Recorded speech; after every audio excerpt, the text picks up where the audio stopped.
वासुदेव विमलावृतधामवासं नारायणं नरकतारणनामधेयं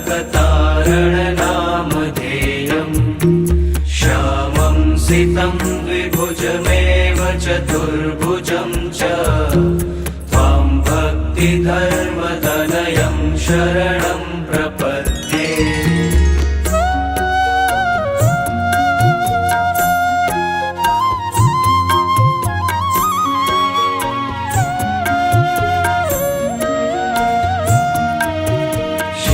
शिक्षार्थमात्र निज भक्तिमता नराणाम् एकान्तधर्ममखिलं